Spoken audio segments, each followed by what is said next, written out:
Hello and welcome to another Red Dead Redemption tutorial. In today's video, I'm going to be covering everything mining. If you're on a public server, a private server that's whitelisted, or maybe you just downloaded the mining modification to your own server, I'm going to explain how you use it from start to finish.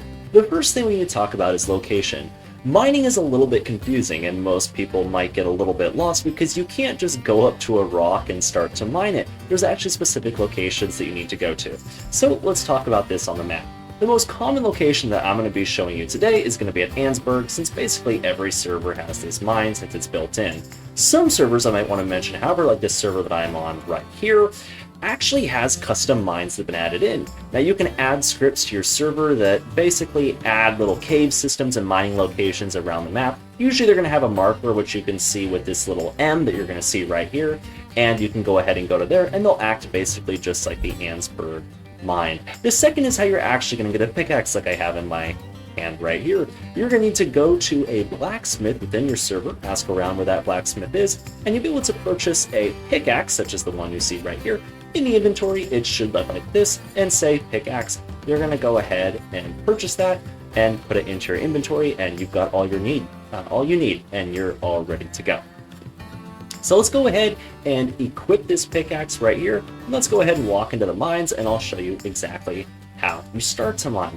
You're going to notice something right here immediately once we enter into the mines. Within just a few steps, you're going to see that this little indicator is already going to pop up, which says hold space to mine. Well, it doesn't matter whether you mine right here, whether you go deep down into the cave. There's no difference based off of the percent chance of how good of items that you're going to get, the quality of assets, so you might as well just start mining ore wherever there is a spot that's readily available. As you can see right here, something that's interesting with mining is that sometimes when you're mining, you're going to see this little notification that pops up on the bottom. It's not like, for example, Lumberjack, where sometimes you get nothing at all. In other jobs, usually you'll see that no matter what, you receive at least something.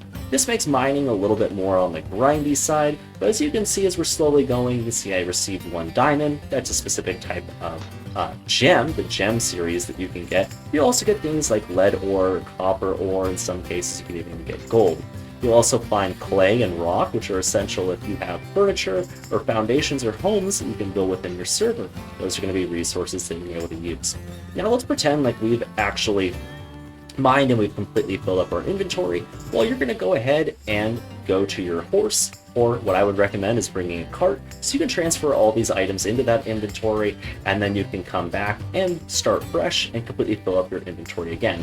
Like I said, mining is a pretty laborious activity. It requires a lot of time. It is relatively grindy compared to other jobs, but the payoff is quite decent. So you can see right here what we're going to go ahead and do. Pardon me for that. We're going to go ahead and open the storage that you can see right here. When you open your storage, you're going to see things such as rock. They should be on your inventory. Usually the ores will look pretty much like this. You're going to go ahead and transfer those ores to your horse or your cart, whatever it may be. And once you've transferred all of them, you should be ready to go and you can head right back into the mines. Now, something I should mention is you might want to bring several pickaxes with you when you go on these mining expeditions, specifically because as time goes on, just as like with axes, when you're using these mods, is that the pickaxes and axes will have a durability rating on them. For the first few times you might see it, the actual axes themselves show this sort of message where it says, nice item. But eventually as you continue to mine, you'll see that the actual durability shows up right underneath the item, and eventually as that item gets down to 0, it's going to break.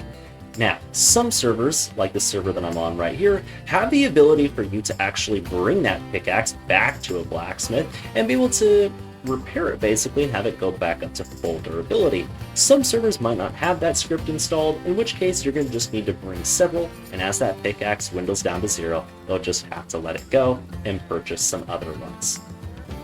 And that basically covers it right here for our guy. We're just going to pretend like we've actually gathered a whole bunch of resources, go ahead and drop these back off in the cart, and then talk about what you can exactly do with these ores. Well, ores, when you're adding them to your server for mining, for one thing, these ores, like some of the ones that we have right here, if we look at, for example, the iron ore, are going to be used to actually create pickaxes, axes, hatchets, and a bunch of other items in your server. The only way to actually have these items continue to replenish within your server, unless you've installed a mod otherwise, is players are going to have to actually mine, gather these resources, and then make new tools out of them that can be sold at shops, so that way you can continue to mine to help keep your economy running. Once you're done, you can just go ahead and go into your inventory, double click the item, it's going to unequip the pickaxe, and then you'll be able to actually hop onto carts and interact with other things. If you have that pickaxe in your hand, you will not be able to interact with anything else, so make sure that you do unequip that. Mining is as simple as that. It can be a little bit difficult in the beginning though, as most specifically figuring out where is it, what location do I need to go in order to mine, and it's very simple. It's just a basic animation. There's no other mini game that you really need to play, unlike others, and you'll be ready in no time. I hope that this helps. Hope you enjoyed. I'll see you in the next tutorial. Have a good one.